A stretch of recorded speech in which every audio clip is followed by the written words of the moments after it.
Ahí estamos. Buenos días a todos. Hoy parece que somos Buenos pocos. días. Debe haber quien está aprovechando el feriado del 25 para tomarse un fin de semana más largo. ¿Alguna pregunta, alguna duda de lo que hemos venido viendo?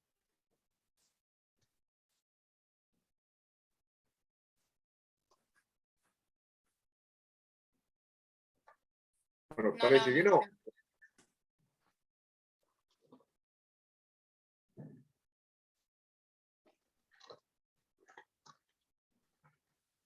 Parece que ustedes ya han tenido sus parciales. Claro, tengo la sensación de que algunos ya tuvieron parcial de... Supongo que sí. Es época de parciales. Bueno, si no recuerdo mal, hoy teníamos que ver procedimiento por fórmulas o procedimiento formulario y, si es posible, también el extraordinario. Creo que hasta ahí habíamos llegado. Bien. Este procedimiento tiene algunas características que son similares o equivalentes a las del procedimiento anterior. Y con algunas modificaciones en algún caso. Es curioso cómo se pone en funcionamiento este procedimiento, porque originariamente empieza a utilizarse en el derecho honorario, por la vía del pretor peregrino. Pero resulta ser mucho más ágil, mucho más seguro que el procedimiento de las acciones de la ley, por lo cual los propios ciudadanos romanos empiezan a pedir la aplicación de este procedimiento, aún en aquellos casos en los que se trataba de una aplicación del derecho civil, es decir, en aquellos casos en los que actuaba el pretor urbano. No se produce una incorporación de este procedimiento de manera directa, rápida, definitiva, sino que lo que ocurre, según nos dice Gallo en la Instituta, el procedimiento de las acciones de la ley va cayendo en desuso. Y cae en desuso porque, como dice el propio Gallo, el sistema, el procedimiento por las acciones de la ley se había vuelto algo así como demasiado irritativo, era demasiado complejo, complicado, y por lo tanto entonces este otro aparece como un procedimiento más seguro, más fácil, que proporcionaba a quienes actuaban por este sistema garantías que no presentaba el procedimiento anterior. Se había vuelto inicuo, es decir, contrario a la equidad del anterior, y había sido poco a poco yendo sustituido, de modo tal que cuando en la época de Sila aparecen unas leyes, las leyes silias, que vienen a dejar sin efecto el procedimiento de las acciones de la ley, ya hacía años que este procedimiento no se utilizaba y que se había generalizado el uso del procedimiento por fórmulas o procedimiento formulario. Bien, ¿qué características tiene este procedimiento? Del anterior sistema va a conservar las dos etapas, la etapa ante el magistrado y la etapa ante el juez, la etapa in iure y la etapa in iudicio.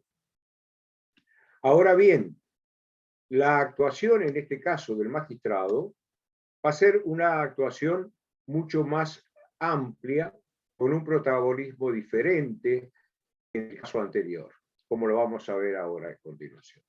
Sí se sigue manteniendo la característica de que el juez es un particular que es elegido para cada caso y cuyas sentencias son definitivas. En ese sentido, no hay modificación de este sistema con relación al sistema anterior.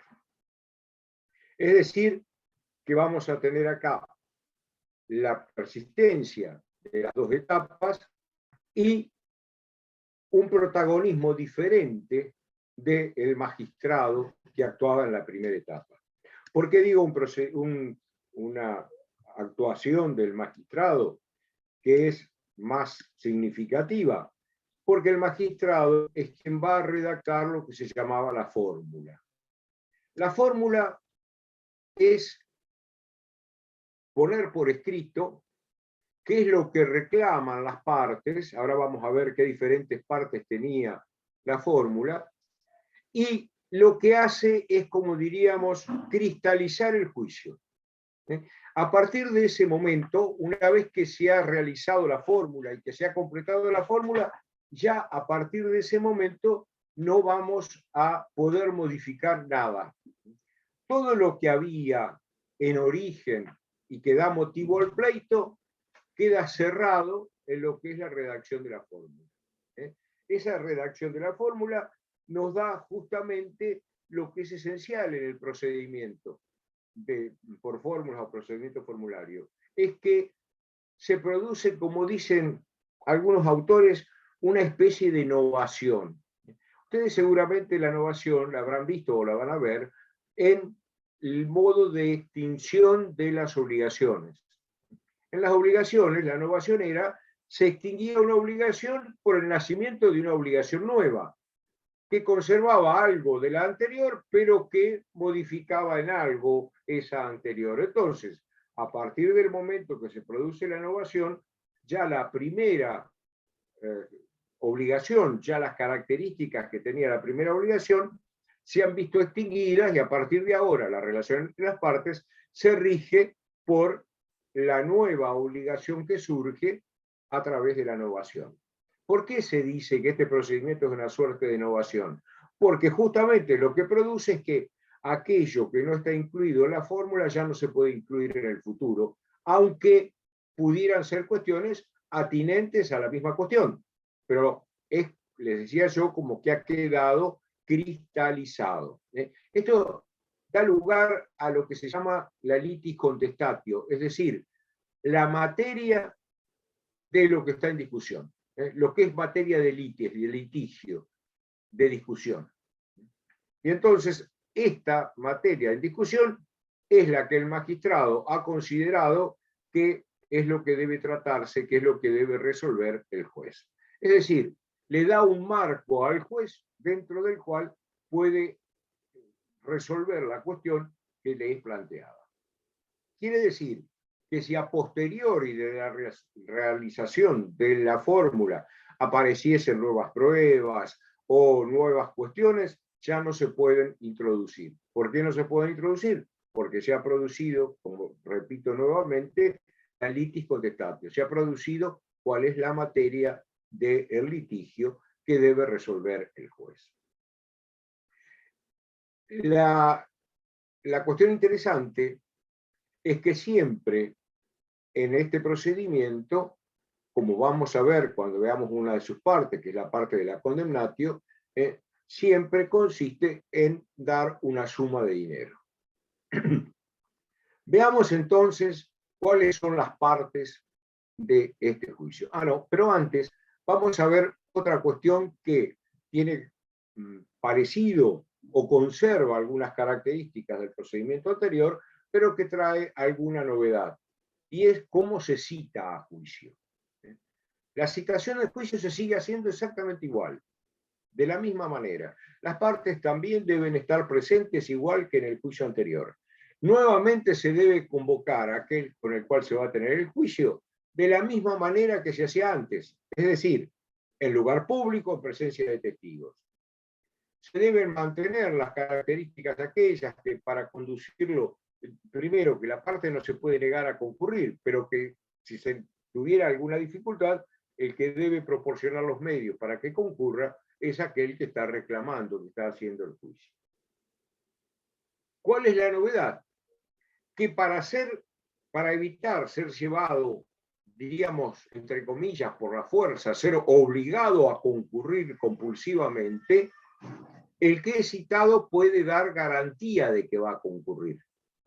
Es decir, da como un aval, una seguridad extra de que él va a concurrir ante el magistrado en el momento que esté dispuesto que debe concurrir. Esta cuestión, esta garantía que debe dar, siempre se traduce en una suma de dinero. Quiere decir que si no concurriera, aparte de lo que pudiera corresponder por el juicio, deberá también pagar la suma de esa suerte de garantía de concurrencia que él ha dado, que él ha asegurado con anterioridad, es decir, al momento de ser citado. Esto tiene entonces una particularidad diferente del sistema anterior. La citación debe hacerse de la misma manera, pero aquel que está obligado a concurrir puede dar garantía económica que si no concurre va a tener que solventar o pagar. Sería como una especie de multa, por decirlo muy rápidamente, por no concurrir. Bien, veamos las partes de la fórmula. El magistrado, después de escuchar a aquellos que habían aquellos contendientes, aquellos que tenían el conflicto, debía redactar este documento que era la fórmula. Fíjense, acá ya aparece un elemento que no estaba en el anterior, que es la presencia de algo escrito. El anterior era totalmente oral. Acá lo central, que es la fórmula, es escrita. Y ese escrito que va a realizar el magistrado es lo que va a ser enviado al juez para que éste tenga el marco dentro del cual debe resolver y analizar la cuestión que se le trae. Este magistrado lo primero que hacía era analizar las condiciones, la legitimidad, como se dice hoy día en derecho procesal, de aquellos que están presentes. Es decir, si el que reclama es el que tiene derecho a reclamar, aquel a quien se le reclama es a quien corresponde reclamarle, si existe una acción que pueda ser ejercitada de esta manera, etc. Es decir, analiza las características para ver si es viable el proceso. Después lo que va a venir en esta primera parte es el nombre de los que están presentes, es decir, quiénes son los que están haciendo el juicio, cuál es el motivo del juicio, quién es el juez que va a intervenir, se hace la designación y se nombra así al juez. Y fíjense, si ustedes tienen oportunidad de hoy día un expediente judicial, van a encontrar que eso mismo que estaba en el encabezamiento de la fórmula está hoy en la carátula, como se le dice, a la tapa, diríamos, del expediente. Porque allí siempre aparece cuál es el juzgado que va a intervenir, quién es el juez al que le corresponde, incluso hoy día en qué secretaría va a estar radicado el expediente, quiénes son las partes que intervienen, cuál es la materia del juicio, si se trata de un daños y perjuicios, de un divorcio, de una sucesión, lo que sea. Es decir, prácticamente lo que estaba en el encabezamiento de la fórmula es lo que todavía hoy se conserva en la parte inicial del procedimiento. Bien. Otra de las... Esa sería la primera parte, el encabezamiento de la fórmula. Luego, podía ser una u otra, pero normalmente aparecía lo que se llamaba la demonstratio.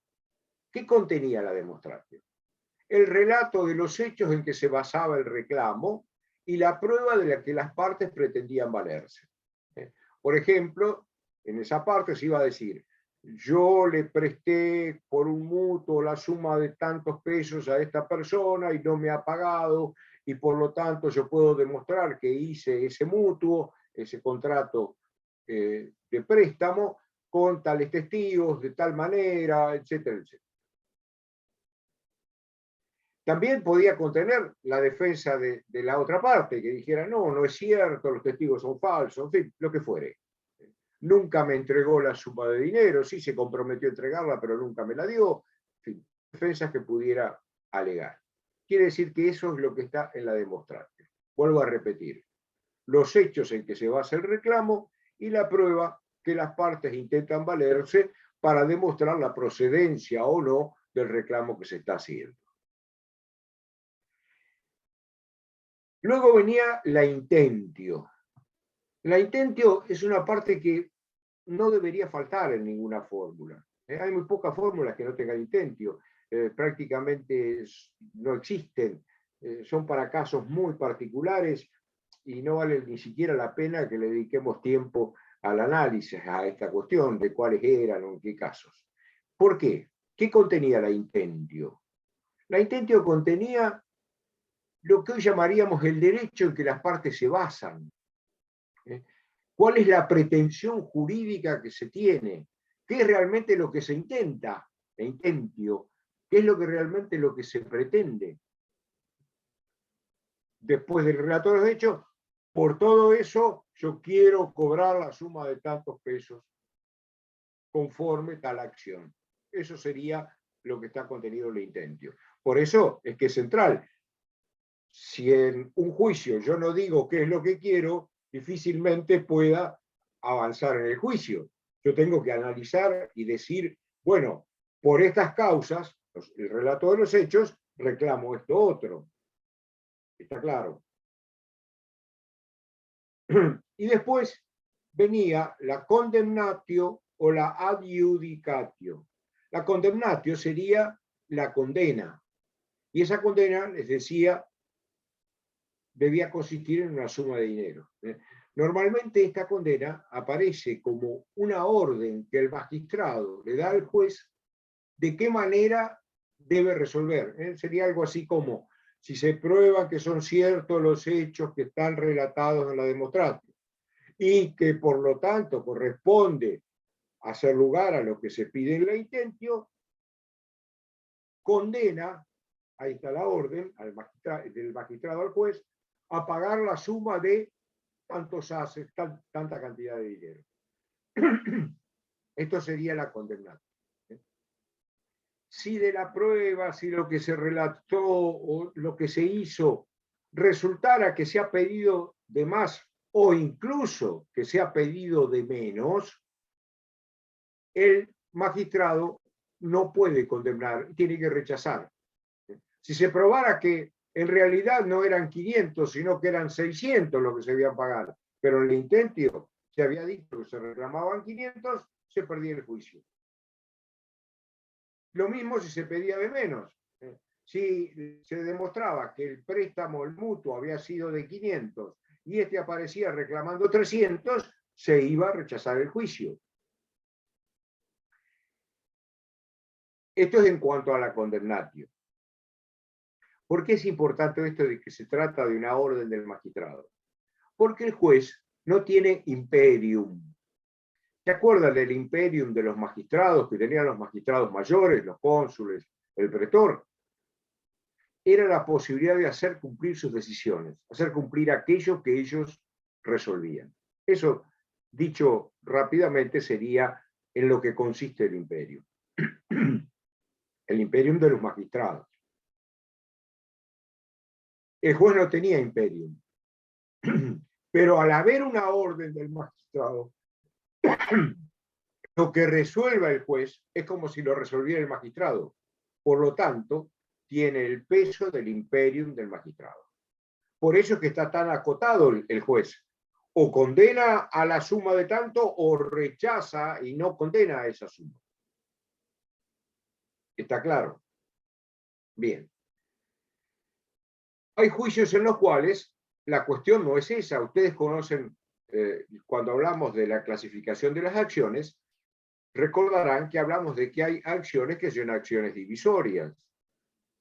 Si hay una acción divisoria, si estoy reclamando que se acredite que soy heredero y que me corresponde tal suma de dinero, o que me corresponde la titularidad de un bien, yo lo que voy a hacer es pedir no una condemnatio, sino una adjudicatio. ¿Por qué? Una adjudicación. ¿Qué estoy pidiendo? Que se me adjudique aquello que yo digo que me corresponde, que se me otorgue en propiedad aquello que yo digo que me corresponde. Por eso, cuando ustedes vean los modos de adquirir la propiedad, van a ver que hay uno de esos modos, aparte de la emancipatio, la iure cessio, que es justamente la adjudicatio, la adjudicación. Es decir, cuando el juez, atento lo resuelto por el magistrado y la orden que el magistrado da, tiene que adjudicar.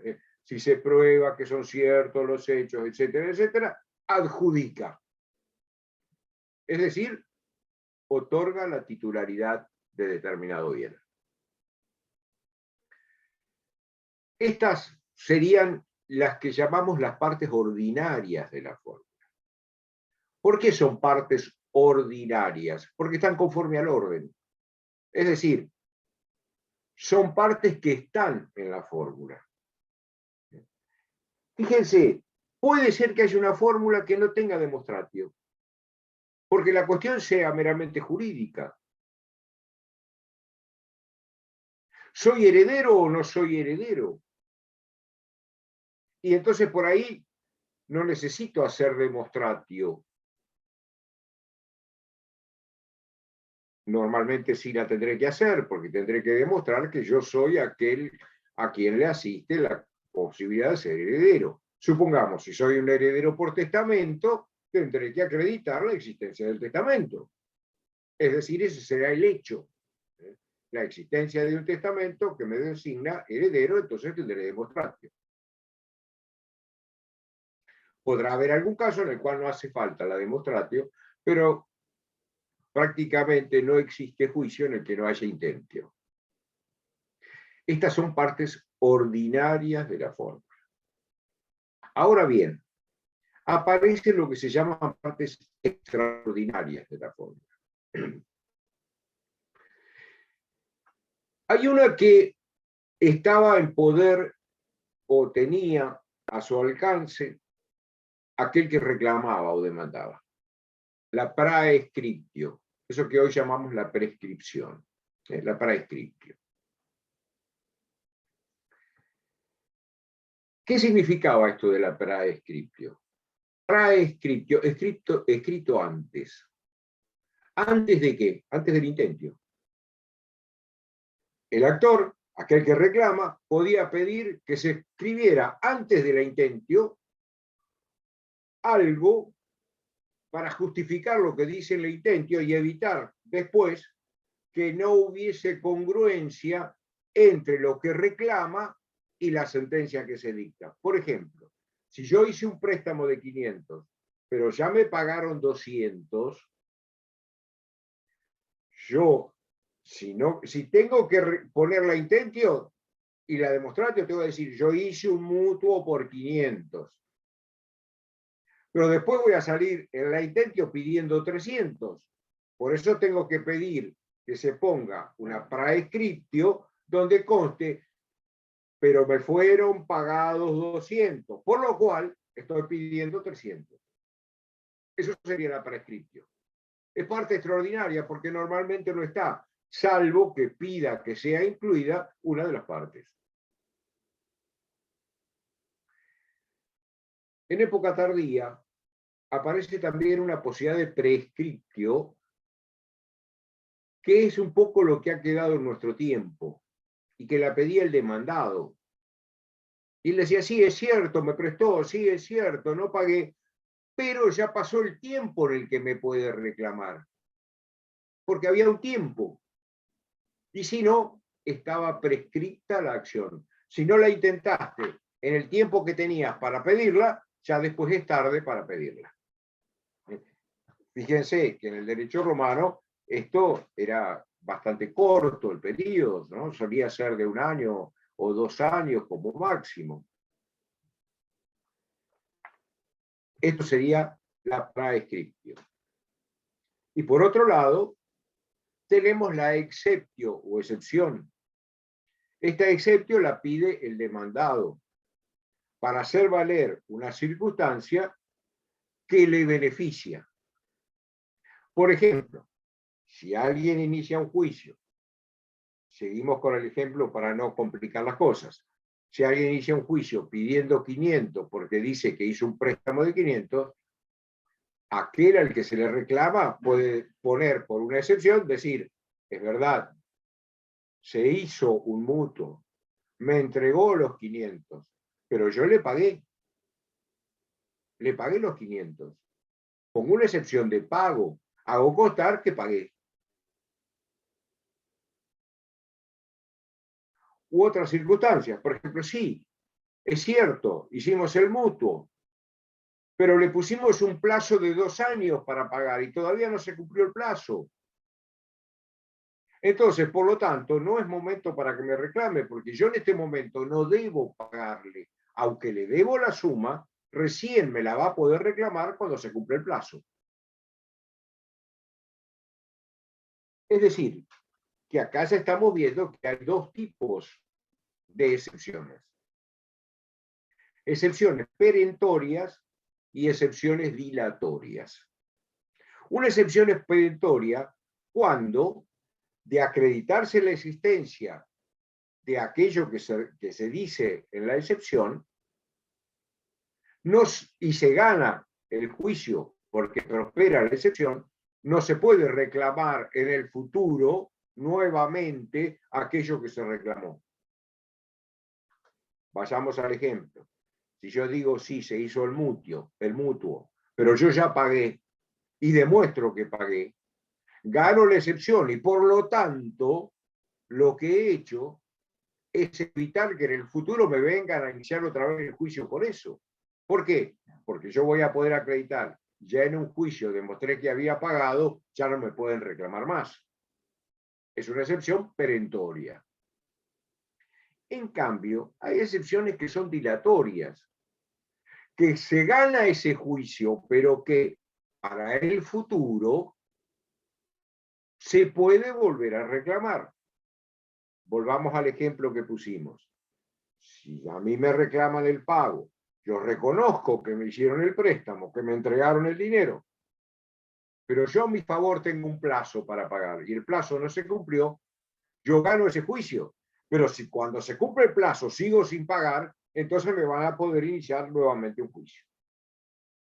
Es decir, dilata la resolución de la cuestión de fondo hasta tanto se cumpla eso que yo he alegado, que es una circunstancia que impide reclamarme en ese momento, lo cual no impide que en el futuro me lo vuelvan a reclamar o me lo puedan reclamar. Perentorias, dilatorias. Por supuesto, no es el único ejemplo que podemos dar respecto tanto de lo que dijimos al comienzo como lo que decimos ahora último con relación al mutuo. Puede ser por muchas situaciones, muchas circunstancias y muchos tipos de reclamos. Lo que sí es importante es volver a recalcar, entre la sentencia y la intentio tiene que haber congruencia.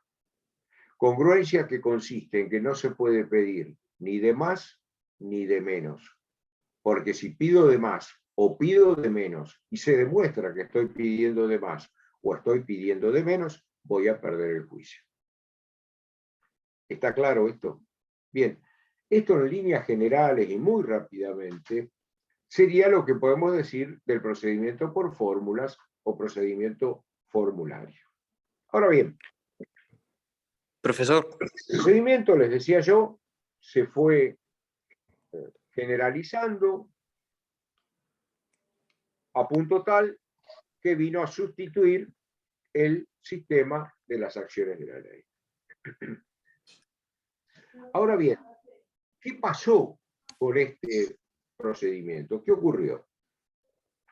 Ocurrió que en las provincias romanas se empieza a utilizar otro sistema, se empieza a utilizar otro procedimiento, otra forma procesal.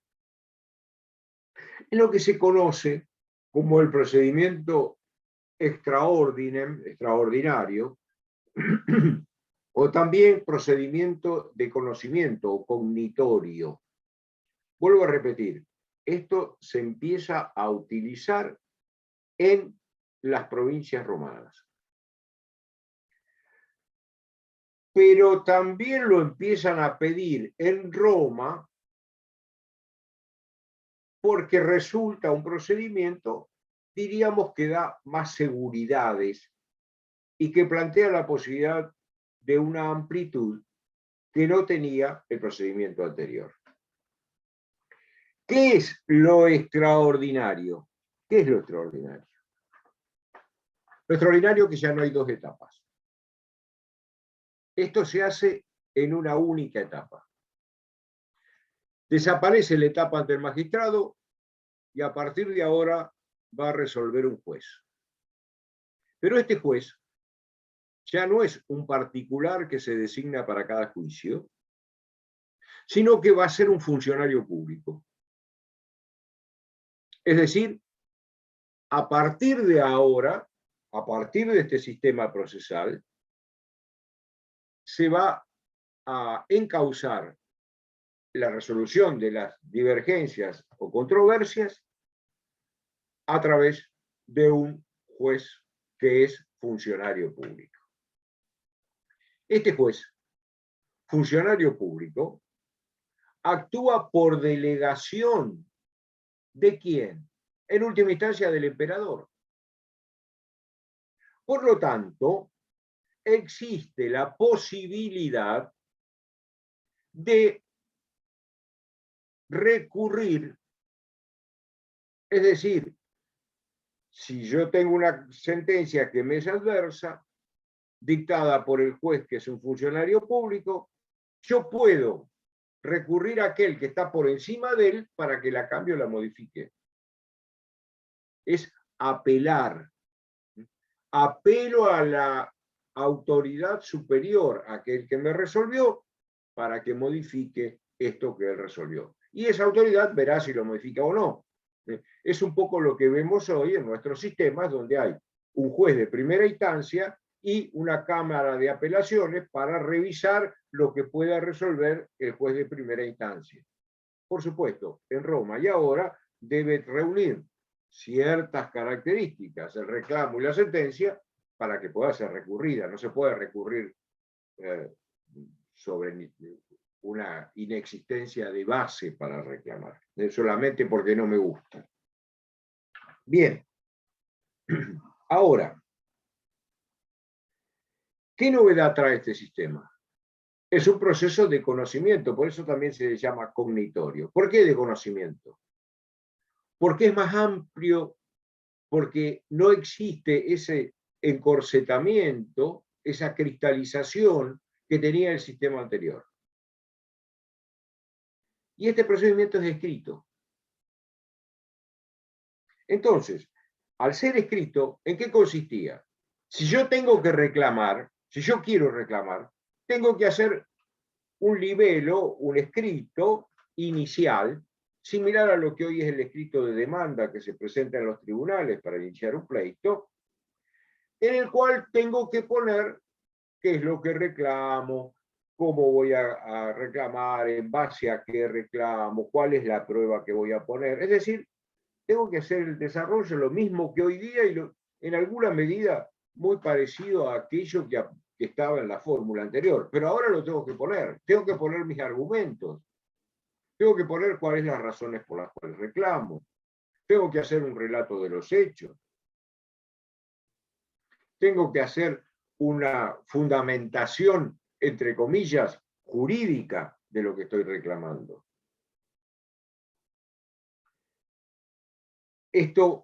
De esto se dice hoy día, y lo podemos utilizar, se corría traslado a la contraria. Es decir, de este escrito, el magistrado, después de analizarlo y analizar nuevamente lo que sería que las partes sean las que deben reclamar, a quien se debe reclamar, en fin, lo que ya hemos visto en cuanto a la legitimación, ver si existe la acción, ver si les asiste la posibilidad de reclamar a quien reclama, ordena que se le haga saber a la otra parte. Entonces hay que mandarle la copia de eso que se presentó a la otra parte, la que deberá en un plazo determinado responder.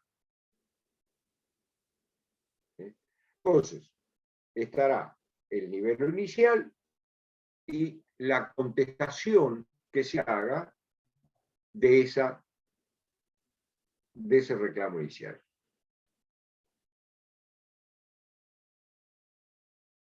Eso sería la réplica, lo que se replica, lo que se dice. Y allí, el que es demandado también podrá incluir hechos, pruebas, etc. Y esto puede dar lugar a que el juez le haga saber a la otra parte el contenido de la réplica, para que éste la pueda responder, pueda hacer valer nuevas defensas, traer nuevas pruebas en base a lo que se le reclama, en base a lo que se le contesta. Y dará lugar a la posibilidad de que aquel que hizo el nivel inicial haga la dúplica, la contestación de la réplica, que se le hará saber nuevamente al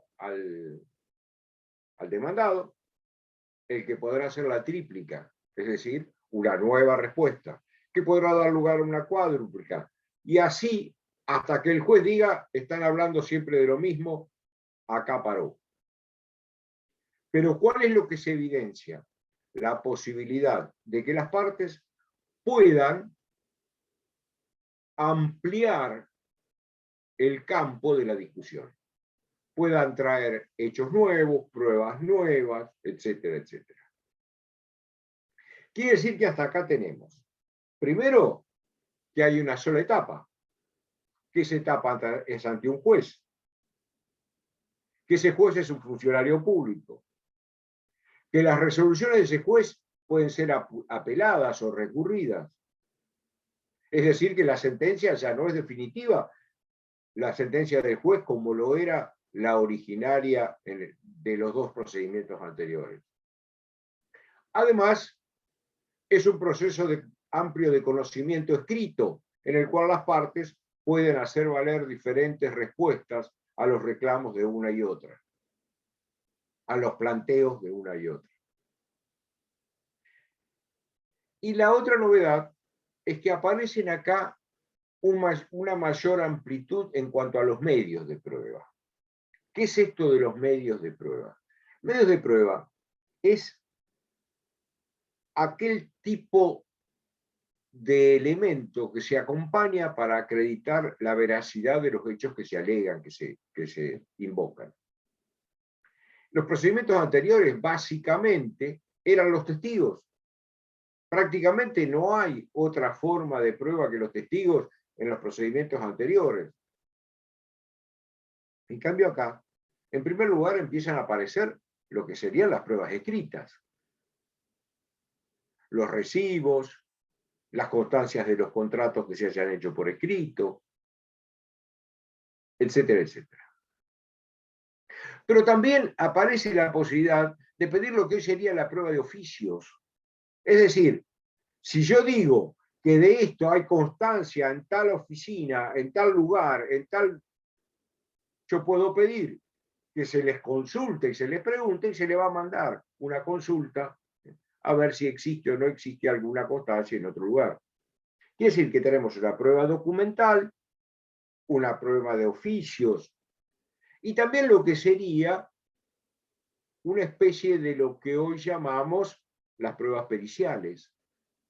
Porque el juez, para resolver algunas cuestiones que tengan algún contenido particular o técnico, puede pedir la asistencia de un perito, es decir, de alguien que sabe, que es experto en esa cuestión, para que lo ilustre. Pongamos, por ejemplo, si yo digo que me vendieron un candelabro que me dijeron que eran de plata, pero que en realidad no es de plata, o que es de plata pero que no tiene la pureza que me habían dicho.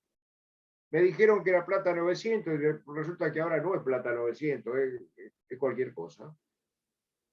El juez no lo puede determinar normalmente. Entonces, ¿qué puede hacer? Y llamar a un experto, a un joyero, a un orfebre, para que le diga si es, no es, tiene tanto de pureza, tiene menos pureza. Es decir, hacerse asesorar por alguien que es perito, es decir, que sabe, que conoce de ese tema. Y aparece también algo que estaba insinuado, pero que aquí aparece con claridad, que es la prueba de presunciones.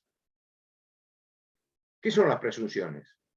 Dar por cierto un hecho, dar por cierto una circunstancia.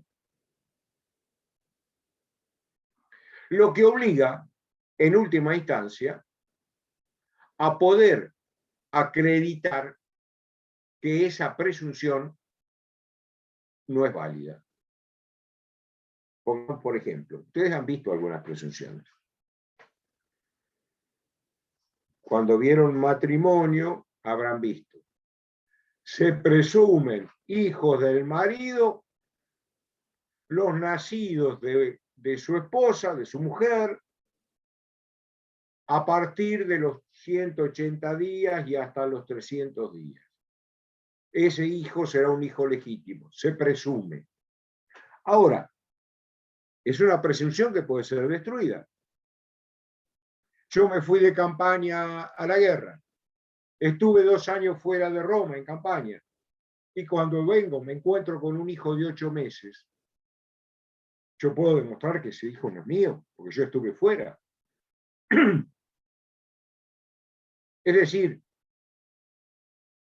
esta presunción dura hasta que se demuestre lo contrario.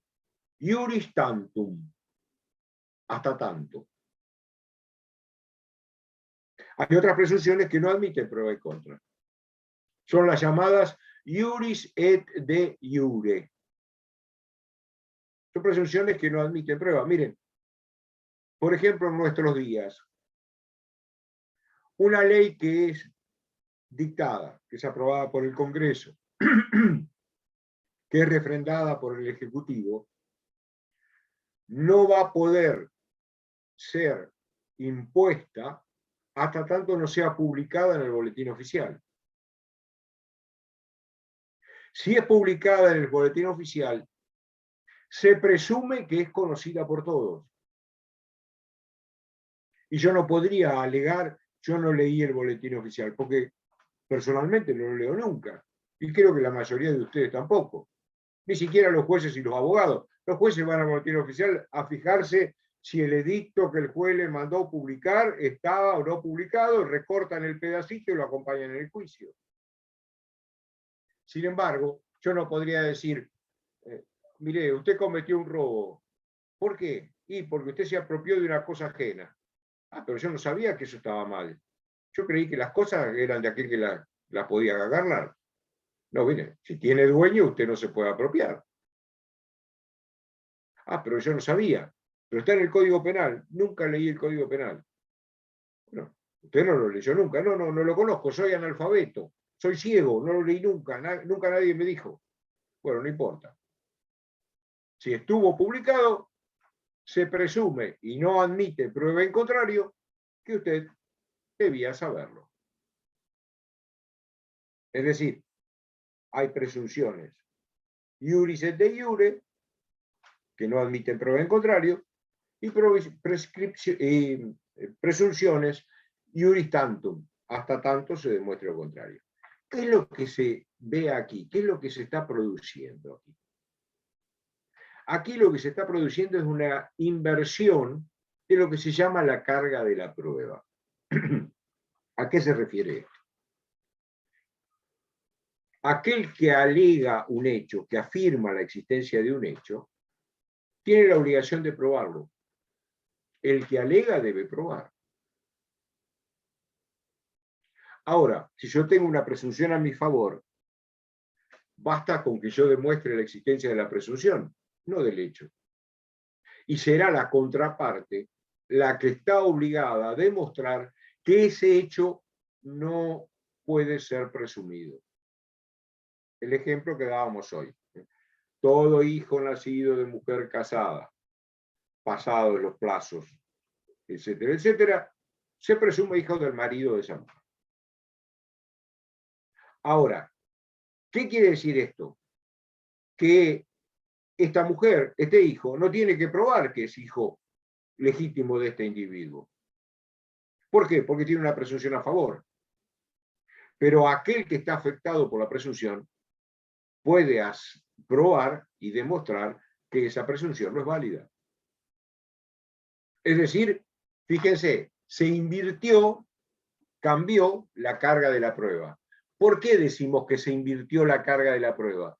Decimos que se invirtió la carga de la prueba porque aquel adagio que dice el que alega debe probar, la existencia de la presunción hace que cambie la carga probatoria. Fíjense, esto es interesante si volvemos para atrás. Cuando hablábamos del procedimiento por fórmulas o procedimiento formulario, también se aplica esto. Y fíjense, en los hechos que se alegan, el que debe probar es el que afirma los hechos. Ahora, si existe una excepción, ¿quién debe probar los hechos que alegan la excepción?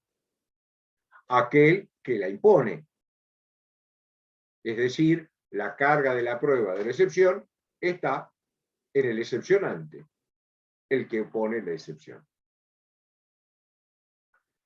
Acá también pasa lo mismo. Vuelvo a repetir. Las presunciones, en definitiva, lo que producen es invertir la carga de la prueba. Es decir, es invertir quién es aquel que está obligado a acreditar o demostrar los hechos. Las pruebas de presunciones, como acabamos de ver, siguen vigentes y existentes hoy. Este procedimiento por fórmulas es el procedimiento que se extendió durante todo el periodo posterior a partir de la época imperial por todo el periodo interior, subsiguiente. Es decir, este procedimiento extraordinario o por fórmula, que como dije, con el procedimiento este procedimiento extraordinario, con el procedimiento por fórmulas, ocurrió lo mismo que había ocurrido con el procedimiento de las acciones de la ley. No es que apareció una disposición y cambió el sistema procesal, sino que poco a poco fue cayendo en desuso el procedimiento por fórmulas hasta terminar imponiéndose el procedimiento extraordinario o cognitorio. Esto sería muy rápidamente el desarrollo del sistema de las acciones de la ley antes y hoy el procedimiento por fórmulas y el procedimiento extraordinario. No sé si se habrá entendido, si hay alguien que tenga alguna duda y quiera hacer alguna pregunta respecto de todo esto o de lo que vimos antes o de algún otro tema que se les ocurra.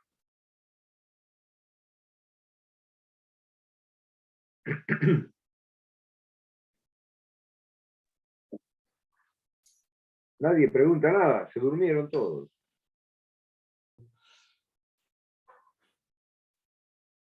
Ninguna No, consulta. yo no tengo preguntas. A ver.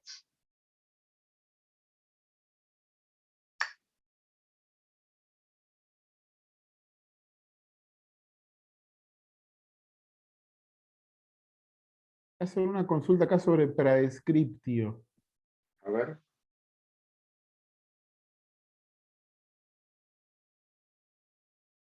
Julián. La prescriptio o prescripción sería una aclaración previa al intentio para aclarar por qué la intentio no tiene una absoluta congruencia con lo que se dice, perdón, sí, lo que se dice en el intentio con lo que se reclama en el intentio respecto de lo que se dice en la demonstratio, en el relato de los hechos. Por eso se llamaba praescriptio, escrito antes. ¿Por qué? Porque si yo digo que presté 500 y después en el intentio digo reclamo 300, ahí surgiría una incongruencia que me va a llevar a perder el juicio. Entonces yo lo que voy a hacer es incluir una parte extraordinaria en la cual voy a venir a decir ya me pagaron 200, ya me pagaron 300. Por lo tanto, en la intentio reclamo solamente aquel saldo que quedó impago. Por eso es que esto estaba en manos, la posibilidad de incluirla, en manos del actor, que era el que redacta el intentio. Ahora, con el correr del tiempo, les decía yo, los demandados también empezaron a poder poner esta cuestión. ¿Por qué? ¿Qué es lo que querían incluir? Y ya no se puede reclamar porque el plazo para reclamar se cumplió. Y eso es lo que ha quedado hoy. Fíjense, a Vélez Sarsfield se lo criticó porque decían que eso que se llama la prescripción adquisitiva de dominio, es decir, la usucapión, transformarme en propietario porque he sido poseedor de buena fe sin vicios durante un tiempo determinado, me transforma en propietario. A eso se le llama prescripción. Entonces, en el antiguo código de Vélez Sarsfield, la prescripción adquisitiva no estaba tratada como un modo de adquirir la propiedad, sino que estaba tratada con los modos de extinción. ¿Por qué? Porque justamente, ¿por qué yo puedo transformarme en propietario? Porque si pasó todo ese tiempo y el que podía tener derecho a reclamar no reclamó, ya no puede reclamar en el futuro, está prescripto. Esto de hoy día, viene de aquella época. Yo podía alegar la prescripción, es decir, todo esto puede ser cierto, pero ya el tiempo que ha pasado ya no se me puede reclamar. Yo vengo a reclamar que se me restituyan la propiedad de un bien. Demuestro que ese bien era mío porque lo adquirí por herencia.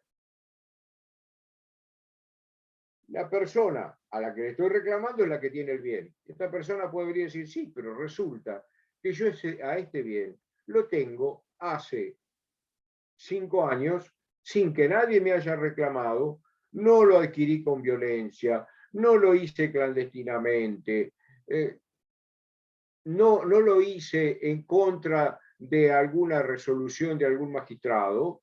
Por lo tanto, ya pasó el tiempo. Habrá sido de él y habrá sido de él, sí, pero yo ya en este momento no se me puede reclamar.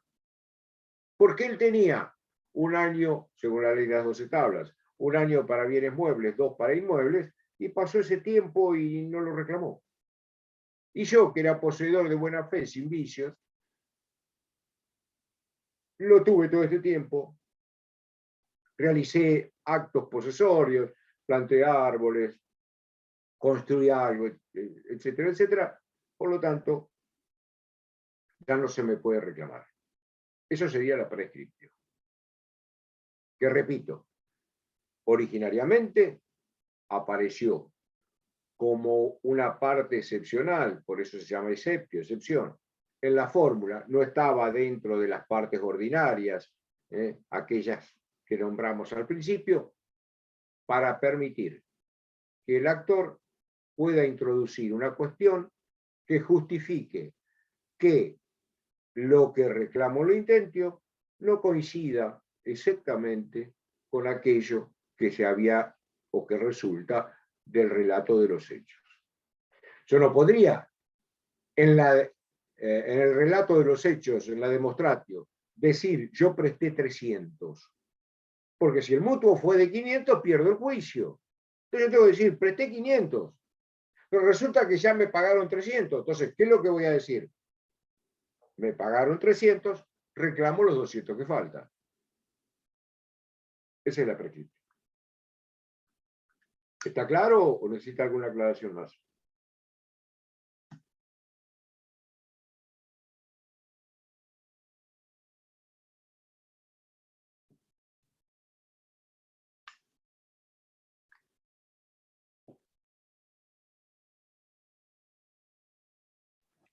Profe,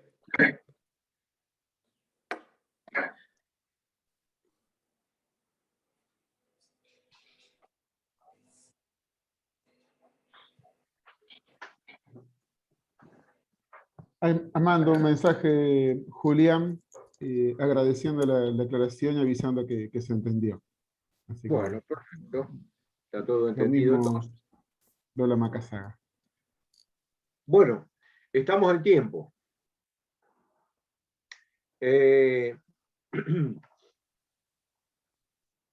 Ahora van a tener un periodo un poco más largo, porque con ustedes no nos vemos hasta el segundo lunes del mes de junio.